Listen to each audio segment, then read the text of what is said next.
I was there, motionless in a hospital bed, and everyone thought I couldn't hear, feel, or think.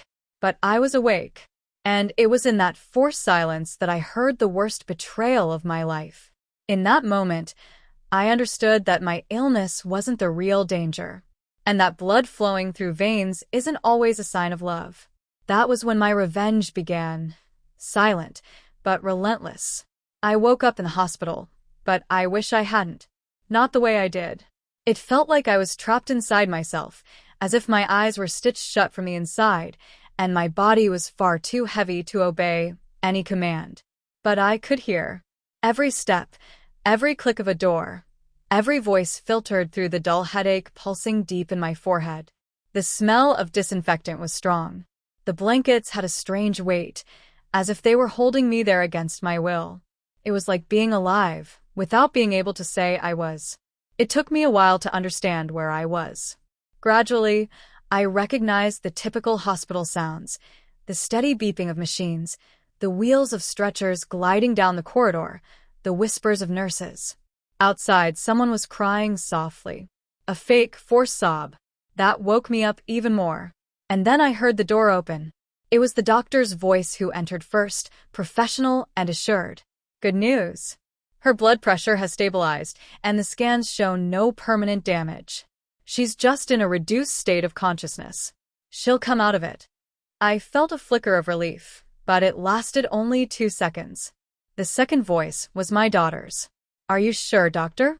I'm only asking because she's already quite old, and I know these cases can go downhill. Maybe turning off the machines would be more humane. My heart, though weak, leapt in my chest. Turn off the machines? I wanted to scream. I wanted to rip the wires from my arm, lift my head and say, "How dare you?" But nothing moved. Not even my finger.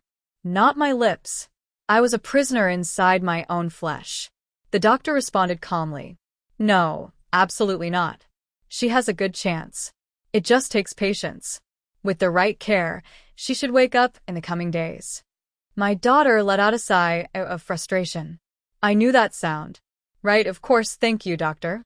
After he left, she came closer to my bed. You're really going to make me go through all this, aren't you, Mom? She whispered, thinking I couldn't hear. If you had listened to me and sold the house, none of this would have happened. But you always had that stupid pride. Little by little, I began to understand. It wasn't sorrow on her face. It was impatience. She wasn't waiting for me to get better. She was waiting for me to die. In that moment, I made the only decision still under my control. I wouldn't let her know that I was there. Pretending to still be in a coma would be my protection. And with luck, my weapon. In that stuffy room, surrounded by machines and the metallic hum of artificially sustained life, I made a silent pact with myself. I wouldn't just leave that place healed, I would leave avenged. But for that, I needed to observe. Listen. Memorize every word. She thought she had won. That she could lie, manipulate, discard her own mother, without consequence. But I was still here. Buried alive, yes. But about to rise. And this time, I would not forgive. Pretending to be unconscious was easier than I thought. My body was still weak, but my senses were all there, alive, alert, hungry for answers. Keeping my eyes closed and my expression neutral required more self-control than anything I had ever done in my life. But after what I heard, after the cold pain of listening to my own daughter suggest turning off my life support, I knew I couldn't reveal myself. Not yet. The next morning, the conversation started again. I had already memorized the sound of the medical staff's footsteps, the timing of the medications, the metallic noises of the forced stand. But what struck me most was the tone of voice people used when they thought I was unconscious, a tone reserved for the dead, or for those believed to be one step away from death. She won't last much longer anyway, someone muttered one day. A male voice, unfamiliar. Are you sure the will is sorted? The will? It was too soon to understand everything, but too late to turn back. I stayed there, eyes closed, and began to listen, to observe, to connect the dots. My daughter, Amanda, came every day, but never alone. Sometimes she brought that man who spoke too softly for his voice type. Sometimes she came with folders tucked under her arm, as if handling some bureaucratic process. She never held my hand, never cried. There was no sorrow on her face, no affection in her gestures. Only urgency, calculation. Then one day, I heard what changed everything. The notary didn't accept the signature, Amanda. It's badly done. They're going to ask for confirmation. Then fake a permanent hospitalization. If she wakes up, say she's confused, that she doesn't know what she's signing. That could be dangerous. I have debts, you know that. If this house doesn't go up as collateral, I'm finished. Do you want me to go to jail? Silence. And then he replied, we'll sort it out. But if she wakes up, you'll have to deal with it. I didn't sleep that night. Not for a second. Anger coursed through my veins stronger than any medicine. She wanted to sell my house. The house I built with her father, stone by stone. Where she grew up, where she learned to walk, where she fell off her bike and cried in my arms. And worse, she forged my signature. That was when I understood what was really happening. Amanda wasn't just trying to get rid of a sick mother. She was trying to get rid of the only witness who could dismantle the web of lies she had been spinning. I had become an obstacle, and she was trying to eliminate me. In the following days, I began to gather everything I could. Memories, names, times, details. I recorded every voice, every word in my mind. I learned the name of the lawyer she mentioned, the type of contract, the name of the institution she claimed was arranging permanent care. All of it while lying still, because now silence was my weapon. One morning, the young nurse with kind eyes came in and gently held my hand. Unlike the others, she spoke to me even though she believed I couldn't hear. You remind me of my grandmother, Mrs. Helena. Strong, quiet, but I know you're still in there. I can feel it. I hope you come back soon. There are people here who don't seem to want your recovery. I opened my eyes just a centimeter. She gasped but didn't scream. She smiled and squeezed my hand tight. I knew it, she whispered. The next day, she brought a small notebook. She hid it under my pillow and said, write everything down. When you have the strength, I'll come back tonight. That's what I did. With every visit, I wrote down everything I heard. I gathered evidence.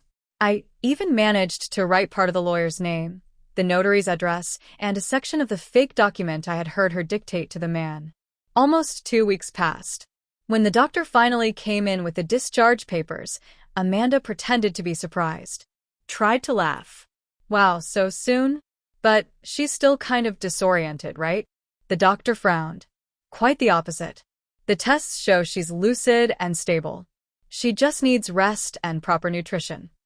Amanda froze. And I, for the first time, opened my eyes and looked her straight in the face, with complete calm. She went pale. Mom, but I said nothing. Not yet. In the ambulance back home, I noticed she hadn't even bothered to ride with me. She had sent a driver. When I arrived, the final blow. The locks on the front door had been changed. I had to wait for the driver to buzz the intercom and for the housekeeper to open it. Inside, everything was different. Pictures out of place. Drawers rummaged through. And on the living room table, carefully folded beside a pen, a contract for the sale of the house. With my forged signature. In that moment, I realized the full extent of what Amanda had done. And I swore that now, conscious, I would begin to act. But not with shouting, not with scandal, with silence, with intelligence, with justice. My revenge would begin with the exact pace of someone who has seen death up close, unhurried, because I knew that this time, she wouldn't see the blow coming. Coming back home was supposed to bring relief. But that house, it didn't welcome me like before. It felt too quiet, as if it had witnessed betrayals I wasn't yet aware of.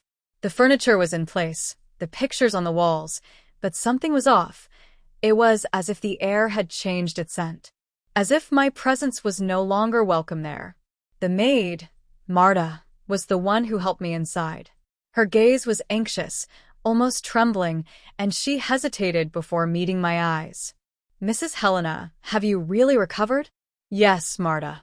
I'm back, I answered firmly, hiding the pain still lingering in my body. She seemed relieved, but hesitant. She closed the door slowly, as if afraid someone might be listening outside. Then she pulled me by the arm toward the living room couch.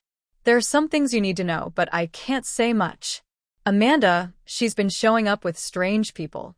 They've been messing with everything.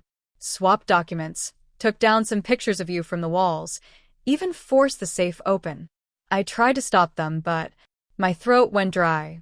I had to focus hard to stay calm. And did she say anything about committing me? She said it was just a matter of time. That the place was already reserved. That you'd relapse any day now. I closed my eyes for a moment. A bitter taste filled my mouth. The same taste I'd felt at the hospital when I realized my daughter wasn't worried about me, but about what I owned. But sitting there in my own living room, looking around like a stranger, I began to see more than betrayal. I saw a method. A plan. She wasn't improvising. She was executing. This wasn't a product of desperate impulse. This had been brewing for a long time. I walked over to the bookcase. Where my important documents used to be, there were only empty folders. In the bedroom closet, my jewelry was gone. The safe, as Marta had said, had been broken into. When did this happen? Little by little. Since you were hospitalized. At first, she cried, said it was out of worry, but soon she started bringing that man. A guy named Cesar. Claims he's a lawyer, but talks like a loan shark.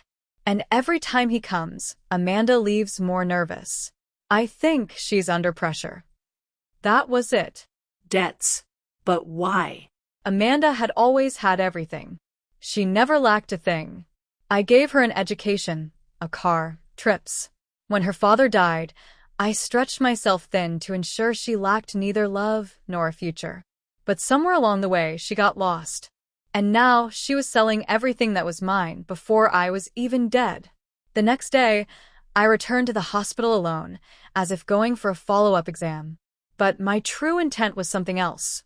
To talk to the nurse who had helped me. She not only gave me the full name of the man who'd been with Amanda, Cesar Andrade, the so-called lawyer, but also handed me a copy of some papers Amanda had left on the counter during a visit. One of them was a power of attorney, with my forged signature. "I'm sure you didn't sign this, right?" she asked softly. No. "I've never seen that paper in my life." She nodded. Then, it's time to act. I returned home with the folder hidden under my coat. I knew what had to be done. The next morning, I contacted my former lawyer, Dr. Romeo. A discreet man, already retired, but someone who had always been loyal to our family. He came to my house quietly, like an old friend paying a courtesy visit. But once we were locked in the office, I laid everything on the table. "Can you help me?" He examined the documents, made a few calls, and after an hour, gave me his verdict. The signature is forged. But it was notarized with official signature recognition. We'll have to prove you weren't at the notary's office that day. With witnesses. Footage, if possible. I have hospital records. I was admitted during that time. I can request the files. He smiled. Perfect. And the will. I need to change it. Will you disinherit her? I stayed silent. I hadn't decided yet. Part of me wanted revenge.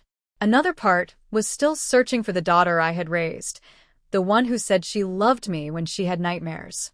I don't know, but I want to make sure she no longer has control over anything. In the days that followed, I moved discreetly.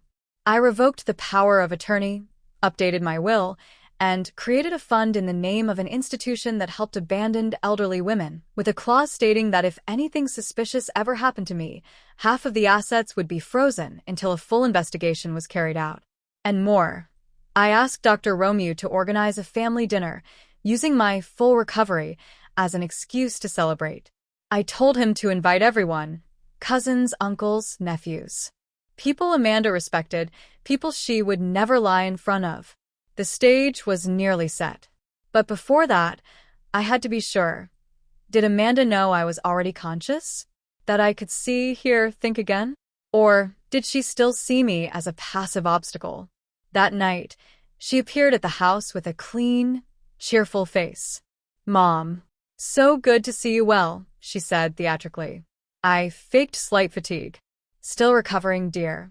But I can feel everything. I hear well. I remember everything. She froze. For a second, I saw panic in her eyes. Fleeting, like a shadow passing across the window. Everything, she asked, with a cold smile. Yes, since the hospital. She masked it, offered me tea, sat beside me, tried to start small talk, as if nothing had happened. But now, I saw it all. Every look she gave was a defensive maneuver. Every phrase, a way to measure how much I knew. And that's when I decided I wouldn't confront her in secret. I would do it in front of everyone. The dinner would be the night of truth. And Amanda had no idea what was coming. I spent the following week preparing every detail as if setting a trap, not out of hatred, but with precision. The kind of precision you only achieve when your soul has already cried everything it had to cry and now simply watches. I had no more doubts about Amanda. She knew I was lucid, and it bothered her. She was more present than before, but her presence was forced, artificial, like an overpowering perfume trying to mask the stench of rot. She came by every day with flowers, fruits, and smiles. She brought up conversations that bordered on infantilization, as if trying to make me feel old, weak, confused. But I answered everything with a smile and short phrases. I watched every move, every hesitation, every glance she exchanged with her phone. She never put it down. She always seemed to be replying to someone. One of those days, I went to the kitchen and found Marta. She's more nervous, I whispered. Very. She's on the phone all day. And yesterday, I heard her talking to that man, the one named Cesar. What did she say? That they couldn't rush the process now that the old lady was awake. That she'd have to change strategies. Old lady. I smiled to myself. It's always curious how children forget that parents grow old with their eyes open, seeing everything. We just don't speak. Because accepting what we see hurts more than pretending we didn't. That night, I finalized the dinner invitation with Dr. Romeo. We did everything under his name, an informal celebration of my recovery, a family reunion. He personally called the closest relatives, with that polite and respectful manner everyone admires. Amanda overheard one of the calls, and I saw the discomfort settle on her face. A dinner? Here, she asked, trying to sound neutral. Of course. After everything I went through, I want to see the family together. I need good energy around me. But the house is a mess. Wouldn't a restaurant be better? No. This is my house, and I want everyone to see it, including you, Amanda. She laughed, a little nervous. Of course, Mom, whatever you want. The next morning, I decided to go with Marta to the notary office. I requested a copy of my registered signature. I took the forged paper with me. The clerk looked at me wide-eyed. He promised discretion and said he would call me. Then we went to the town's flower shop.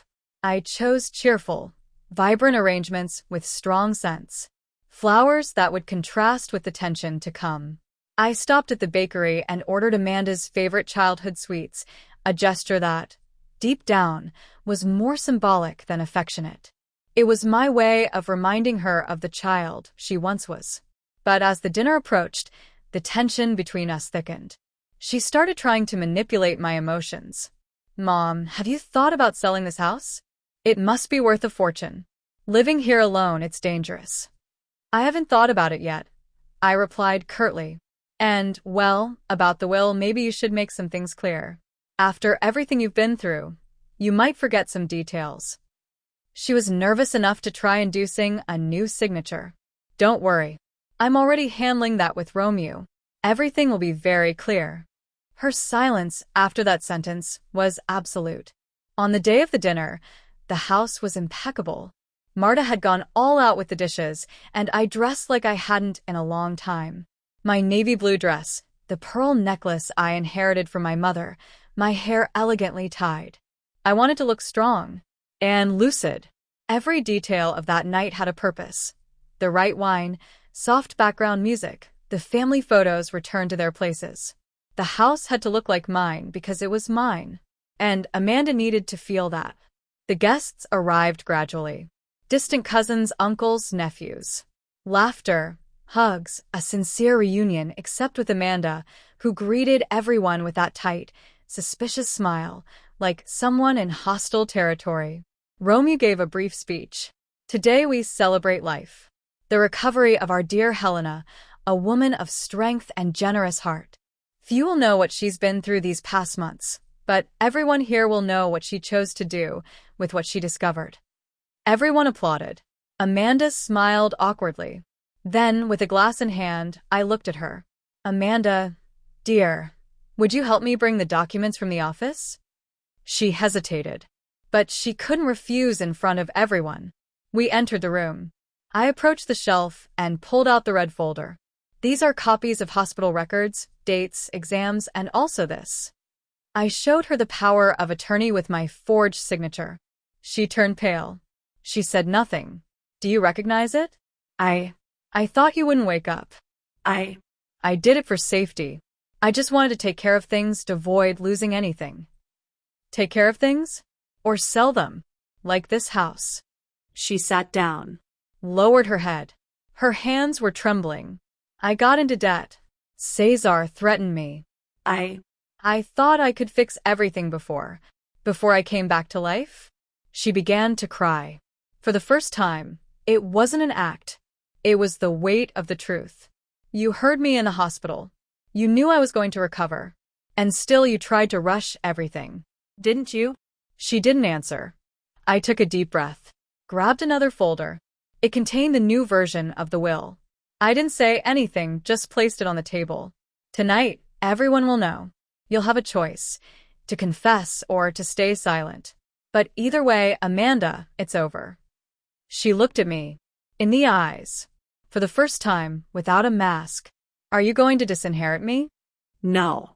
I haven't decided yet, but I'm going to expose what you tried to do. And you'll hear it from me.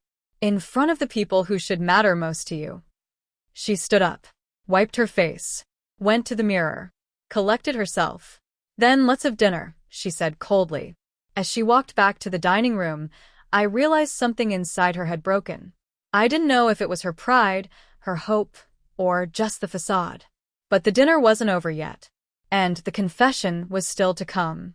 And then, when everyone was seated, I slowly stood up, the wheelchair beside me serving only as a symbol, and raised my glass.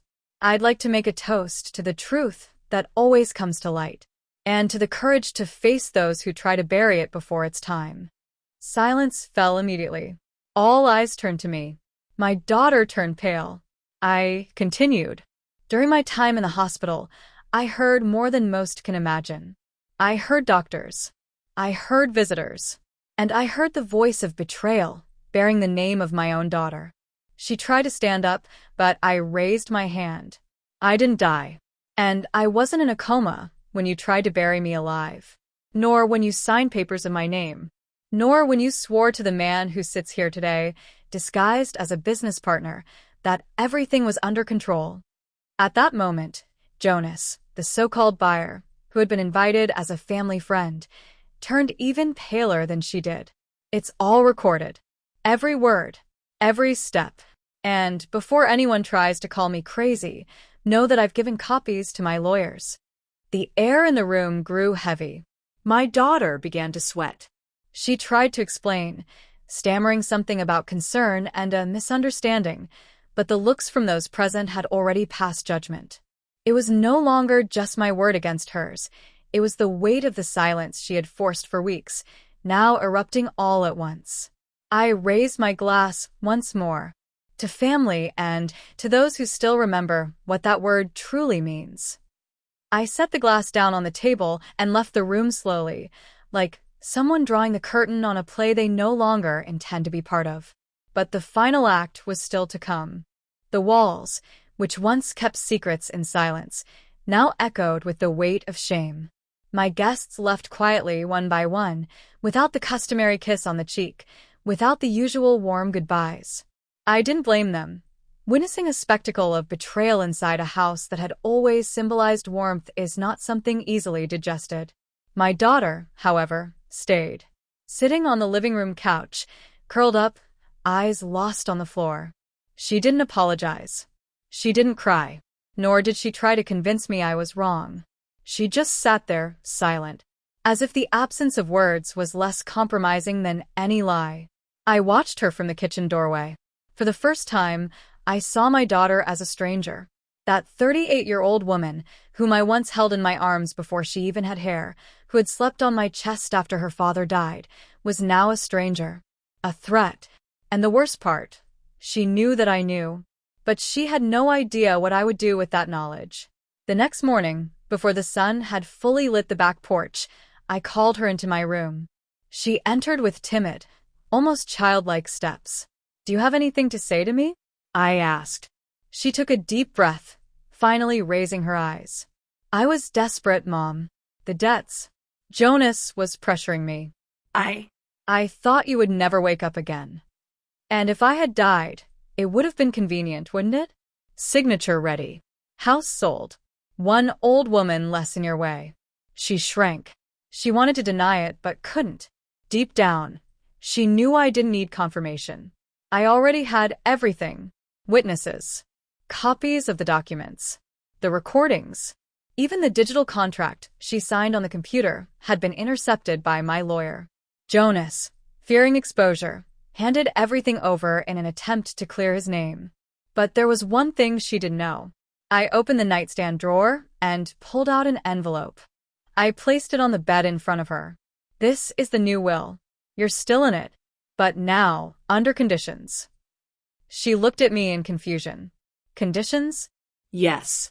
"You'll do community service for 6 months. You'll pay off all your debts with your own effort, sell your car, whatever it takes. You'll accompany me to doctor's appointments, to the store, to wherever I want. Not as a servant, but as a daughter. And at the end of those 6 months, if I feel there's truth in your actions, you'll receive your share. But if you try to cheat, forge, manipulate, everything will go to institutions that care for abandoned elderly people. People who would give anything for a living mother." Her eyes widened. "And if I don't accept, then leave now. And don't come back." My heart ached saying that, but I had to. For me. For the nights I pretended to be in a coma while she plotted my downfall. She stayed silent for several long seconds. Then, with trembling hands, she picked up the envelope. "I accept." I didn't reply. I simply turned and walked to the window. Outside, the garden the gardener cared for so lovingly was still in bloom. The red roses stood tall, vibrant, as if unaware of all the poison that had nearly consumed that house. The following week, my daughter began carrying out the tasks I had imposed. It was uncomfortable at first, but over time I noticed small changes. Simple things. The way she started looking me in the eye, the way she brought me tea without being asked, the respectful silence when I needed space. But I still didn't know if it was redemption or disguise. It was on a rainy afternoon, while we were sorting through old photo albums in the attic, that she began to cry. Truly cry. And she told me everything. Jonas was my ex. He threatened to leak photos, messages. Said he knew about debts from Dad that were in my name. I didn't know what to do, Mom. I spiraled. I'm ashamed of everything. I deserve to lose this house. I didn't say anything. I just held her. Because, in that moment, I no longer saw the enemy. I saw only my daughter. The one who had made mistakes. The one who had betrayed. But also the one who, by some miracle, was still there, trying to rebuild what she had broken with her own hands. And maybe, just maybe, there was still something worth saving. Time is a silent judge. In the weeks that followed, my daughter's presence in the house became part of the routine. Even though every gesture she made still carried the weight of past mistrust, there was something new in her eyes, something neither remorse nor fear could produce. Transformation. I saw it in her trembling hands, in her softer voice, even in the way she avoided entering my room without knocking. But I was still waiting. Not for an apology.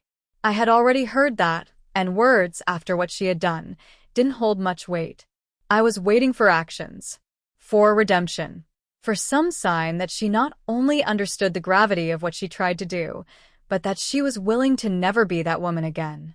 One night, she surprised me. She walked into my room with a navy blue notebook. Inside were handwritten pages.